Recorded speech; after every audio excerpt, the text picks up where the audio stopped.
ලක්දිව සසිරිමත් කළ උතුම් සම්බුදු පාද ස්පර්ශය ලැබූ සොළොස්ම ස්ථාන අතරින් දෙවනි ස්ථානය. යාපන අර්ධද්වීපයේ සිට මුහුදු සැතපුම් කිහිපයක් ඔබ්බෙන් පිහිටි කුඩා ධූපතක අභිමානය රැඳී පින්බිම. ඒ තමයි ඓතිහාසික නාගදීප පුරාණ රජමහා විහාරය. දශක 3ක යුද්ධයේ අලු දූවිලි මැදින් නැගී සිටිමින් අදටත් උතුරු අර්ධද්වීපයේ බෞද්ධාලෝකයේ විහිදුවන මහා පහන් ටැඹ නාගදීපයයි. බුදුරජාණන් වහන්සේ බුද්ධත්වයෙන් පස්වන වර්ෂයේදී දෙවන වරට ලක්දිවට වැඩම කළේ මේ පින්බිමටයි. ඒ කාලයේ චූලෝදර මහෝදර නාරජුන් අතර ඇති වූ මහා යුද්ධයක් සංසිඳුවීම උදෙසායි. නාරජුන් දෙදෙනා සටන් කළේ මැණික් පුටුවක් වෙනුවෙනුයි. බුදුරජාණන් වහන්සේගේ ධර්මදේශනාවෙන් සංසුන් වූ නාරජුන් එම මැණික් පුටුව බුදුසිරිත සිහිවීම පිණිස පූජා කළා.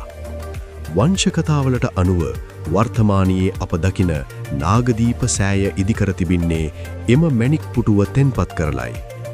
ක්‍රිස්තු පූර්ව යුගයේ පටන් දෙවන පරාක්‍රම බාහු රජුවෙනි ශ්‍රේෂ්ඨ නරපතියන් මෙම විහාරස්ථානීය ප්‍රතිසංස්කරණය කළ බව ඉතිහාසයේ සඳහන් වෙනවා. නාගදීපයේ නූතන පුනරුදය පිටුපස ඇත්තේ අභියෝගාත්මක කැපවීමක්. අද වන විට නාගදීපයේ ශාසනික මෙහෙවර මෙහෙවනු ලබන්නේ උතුරු පළාතේ ප්‍රධාන සංඝනායක අතිපූජ්‍ය නවදගල පදුමකිත්ති තිස්ස නාහිමියන් විසින්. යුද්ධය පැවති අසීරු කාල සීමාවේ පවා නාගදීප පින්බිම හැර නොගොස් බෞද්ධ උරුමය ආරක්ෂා කර ගැනීමට උන්වහන්සේගත් උත්සාහය ප්‍රශංසනීයයි. සිංහල දෙමළ සියලු ජාතීන්ගේ සහයෝගය ලබා ගනිමින් අද වන විට නාගදීපය සංහිදියාවේ මධ්‍යස්ථානයක් බවට පත් කිරීමට උන්වහන්සේ සමත්ව සිටිනවා.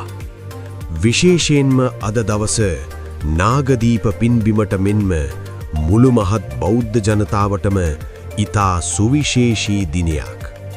ඒ නාගදීපය සුරකීමටත් උතුරේ බෞද්ධ පුනරුදයටත් තම ජීවිතේම කැපකල අප විහාරාධිපති අතිපූජ්‍ය නවදගල පදුමකිත්ති තිස්ස නාහිමියන්ගේ 65 වන ජන්මදිනය අදට යෙදී තිබීමයි.